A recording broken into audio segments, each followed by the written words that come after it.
శాశ్వతశాల ఇది నా యేసు నివసించెశాల. దేవునికి స్తోత్రములు కలుగునుగాక, దేవునికి మహిమ కలుగునుగాక. పరిశుద్ధ గ్రంథంలో నుండి మొదటి సమూయేలు గ్రంథం 2వ అధ్యాయం 7వ వచనం. యెహోవా దారిద్ర్యమును ఐశ్వర్యమును కలుగచేయువాడు, కృంగజేయువాడును లేవనెత్తువాడును ఆయనే. ఏం చేస్తాడంట? దారిద్ర్యమును ఐశ్వర్యమును కలుగు చేయనటువంటి దేవుడు మన దేవుడు. దరిద్రంగా ఉన్నామంటే దేవుడే, ఐశ్వర్యవంతులంగా ఉన్నామంటే కూడా దేవుడే ప్రియులారు. ఈ సంగతులు చాలాసార్లు మనకు తెలియక మనకున్నటువంటి కష్టాన్ని బట్టి, కరువును బట్టి, దరిద్రతను బట్టి దేవుని మీద మనం బాధపడుతూ ఉంటాం. అయితే దేవుడు అంటున్నాడు, దారిద్ర్యము నేనే కలుగు చేస్తాను, ఐశ్వర్యం కూడా నేనే కలుగు చేస్తాను. తర్వాత కృంగజేయువాడను నేనే, లేవనెత్తువాడను నేనే అని కూడా దేవుడు అంటున్నాడు.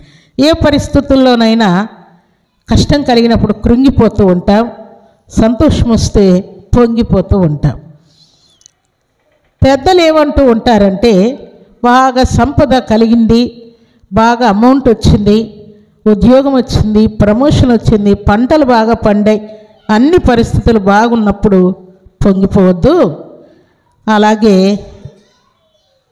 కష్టాలు వచ్చి నష్టాల్లో ఉండి, అప్పుల్లో ఉండి, చాలా అవమానాలు అనుభవిస్తూ ఉంటే ఆ టైంలో అప్పుడు ఉన్నప్పుడు పొంగిపోవద్దు, లేనప్పుడు కృంగిపోవద్దు అని పెద్దలు సామెత చెప్తూ ఉంటారు.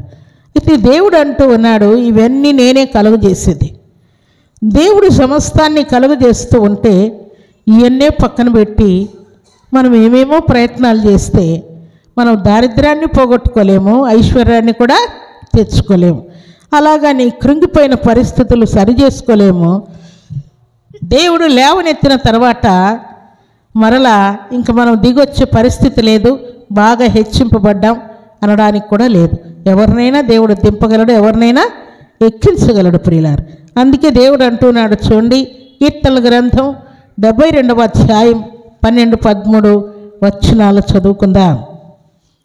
దరిద్రులు మొరపెట్టగా అతడు వారిని విడిపించును, దీనులను నిరాధారులను అతడు విడిపించును. ఎవరెవరైతే దరిద్రులుగా ఉండి దేవునికి మొరపెడుతున్నారో వారిని విడిపిస్తా అంట.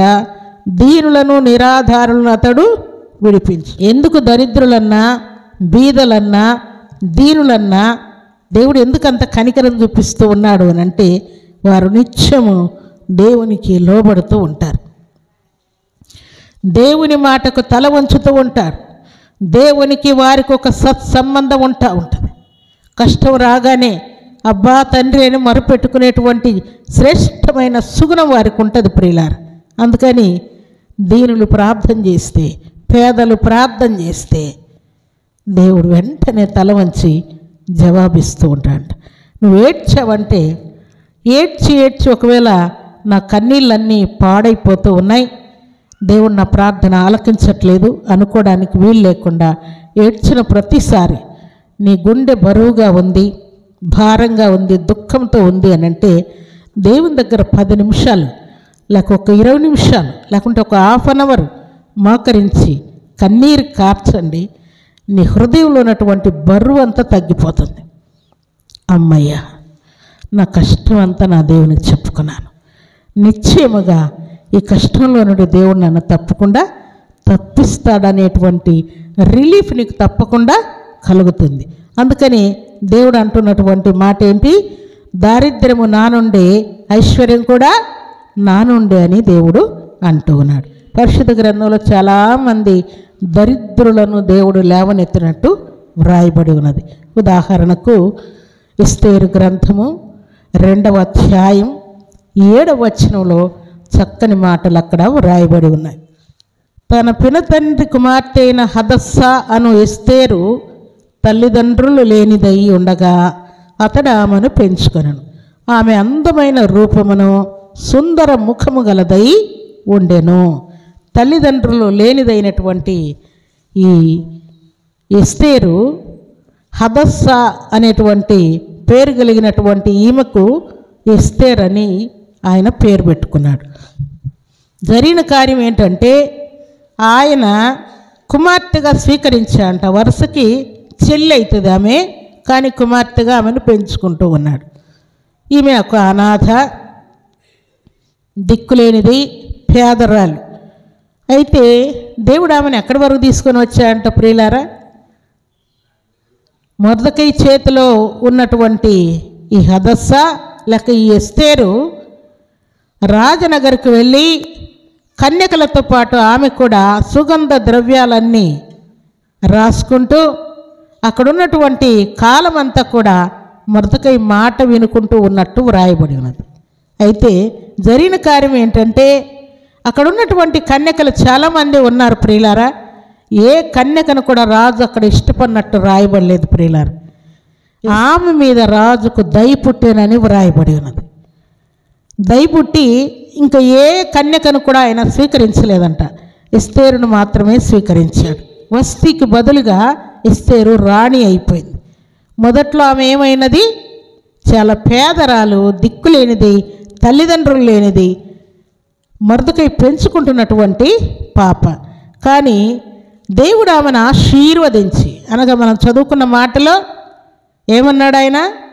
యెహోవా దారిద్ర్యము కలుగు చేయవాడు, తర్వాత ఐశ్వర్యం కలుగు చేయవాడు కూడా ఆయనే, కృంగజేయవాడు ఆయనే, లేవనెత్తువాడు ఆయనే అన్నమాట ఆమె జీవితంలో దేవుడు పర్ఫెక్ట్గా నెరవేర్చాడు.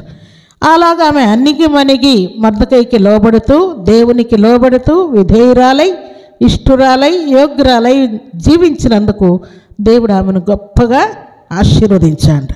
అక్కడ ఉన్నటువంటి కన్యకలందరూ కూడా నేను రాణి అయిపోతాను అనుకొని వారు చాలా అట్టహాసంగా వెండి బంగారాలన్నీ ధరించుకున్నారు, ఏమేమో ధరించుకున్నారు. కానీ వాటన్నిటినీ రాజు స్వీకరించలేదు ప్రియులారా. ఇహలోకంలో మన ప్రయత్నాలు కూడా ఇలాగే ఉంటాయి. ఈ కన్యకల యొక్క ప్రయత్నాలు ఎలాగున్నాయో అలాగే ఉంటాయి మన ప్రయత్నాలు కూడా. కానీ ఎస్తేరు ఈ ప్రయత్నాలు చేయకుండా దైవ చిత్తం ఉంటే జరుగుతుంది, లేకుంటే లేదని ప్రార్థనాపూర్వకముగా విశ్వాసముతో రాజు దగ్గరికి వెళ్ళింది. అక్కడ ఉన్నటువంటి హేగే అనేటువంటి వ్యక్తి, ధరించుకోవటానికి ఏమైనా వెండి కానీ బంగారు కానీ ఆభరణాలు ఏమైనా ఇవ్వమంటావా అని అంటే, వద్దు మీరు పెట్టేశారు కదా, అవే చాలు, నాకు ఇంకేం అవసరం లేదు అని చాలా సాధారణముగా ఆమె తృణీకరించిందంట. మిగతా కన్యకలందరూ ఇవ్వమంటారా అంటే, ఇంకా ఇవ్వండి, మాకు కొంచెం ఇంకా వెండివి, ఇంకా బంగారువి, ఇంకా నగలు కావాలి, ఇంకా బట్టలు కావాలి, ఇంకా అవి కావాలి, ఇవి కావాలని అడుగుతూ ఉన్నారంట. ఎస్తేరు మాత్రం అలాంటివి ఏవి చేయలేదు ప్రియులారా. దేవుని మీదనే ఆశ పెట్టుకున్నది. దేవుని చిత్తమైతే రాజు నన్ను అంగీకరిస్తాడు, లేకుంటే లేదని అనుకున్నది. దేవుడు తూచ తప్పకుండా ఎస్తేరు మీద రాజుకు దయబుట్టేటట్టుగా ఘనకార్యం చేసి దేవుడు చూపించాడు. అయితే ప్రభు సన్నిధిలో చేరిన ప్రభు బిడ్డలమైన మనం ఎస్తేరును రాజు అంగీకరించడానికి ఆమె యొక్క ప్రవర్తన, భక్తి, ప్రార్థన, విశ్వాసము, అలాగే పెద్దలకు లోబడే విధానము, దేవునికి లోబడే విధానము, మొర్దెకైకి లోబడే విధానం అన్నీ కూడా దేవుడు పరిశీలన చేస్తూ ఉన్నాడు ప్రియులారా. మనం దేవుని మందిరంలోకి వచ్చేసరికి బుద్ధిమంతులమైపోయి బయట మనకి ఇష్టం వచ్చినట్టుగా కాకుల్లాగా, గద్దల్లాగా తిరుగుతూ ఉంటే దేవుడు మెచ్చుకుంటాడా? దేవుడు దీవిస్తాడా? అలాగే ఆయన చెప్పాడంట మొర్దెకై, మనము యూదులమని ఎక్కడనో చెప్పొద్దు అని చెప్పాడంట. చెప్పాడులే, ఏమవుతుంది కానీ అని అక్కడికి వెళ్ళిన తర్వాత ఆమె మేము యూదులమని ఎవరికి చెప్పలేదు. మొర్దెకై ఏం చెప్పాడో గీత దాటకుండా ఉన్నది. క్రమశిక్షణ కలిగి ఆమె జీవించినట్లు వ్రాయబడింది. ప్రభు సన్నిధిలో చేరిన ప్రభు బిడ్డలమైన మనకు దేవుడిచ్చేటువంటి మాట ఏంటంటే, చాలాసార్లు దేవుడు మనకిచ్చినటువంటి ఆజ్ఞ, పెద్దలు మనకిచ్చినటువంటి ఆజ్ఞ చాలా విలువైనది ప్రియులారా. దానిని మనం స్వీకరించుకుంటూ వెళ్తే తప్పకుండా మనం దీవించబడతాం. అందుకే పరిశుద్ధ గ్రంథంలో చాలామంది ఎస్తేరు లాంటి వారు, తర్వాత దోర్కా అనేటువంటి భక్తి కలిగినటువంటి స్త్రీ, వీరందరూ కూడా ఏం చేశారంటే పెద్దలకు లోబడుతూ, ఆ దోర్కా చనిపోయిన తర్వాత రాయబడిన మాటలు ఏంటంటే, ఆమె పేదలకు సహాయం చేసేదంట, విధవరాన్లకు సహాయం చేసేదంట, ధర్మకార్యాలు సత్క్రియలు చాలా విరివిగా చేసేదని అక్కడ వ్రాయబడింది. ప్రియుల, ఎందుకు ఆమె అలాగ చేసేది అని అంటే, పెద్దలు ఎవరో ఆమెకు బోధించారు. దైవ భయం కలిగి ఆమె ఈ పనులన్నీ చేసింది. అందుకని దేవుడు ఆమెను ఏం చేశాడు చెప్పండి?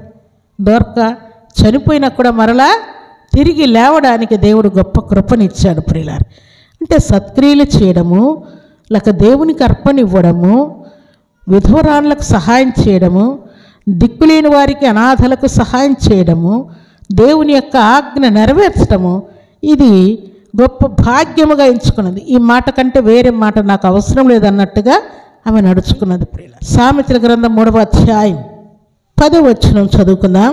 అప్పుడు నీ కొట్లలో ధాన్యము సమృద్ధిగా ఉండును, నీ గానుగలలో నుండి క్రొత్త ద్రాక్షరసం పైకి పొరలి పారును. ఎప్పుడు? దేవుని యొక్క ఆజ్ఞ నెరవేర్చినప్పుడు ఈ దోర్కా అనేటువంటి భక్తి కలిగినటువంటి ఈ స్త్రీ తన దగ్గర ఉన్నటువంటి వారందరికీ ధర్మకార్యాలు సూచక్రియలు చేసుకుంటూ వెళ్ళిపోతూ ఉన్నదంట. ఆమె చనిపోయినప్పుడు కూడా వారు ఈ మాటలే చెప్తూ ఆమెను గురించి ఏడుస్తూ ఉన్నారంట. ఇక్కడ మనం చదువుకున్న మాటలో, అప్పుడు నీ కొట్లలో ధాన్యము సమృద్ధిగా ఉండును, నీ గానుగల్లో నుండి క్రొత్త ద్రాక్షరసము పైకి పొరలి పారును.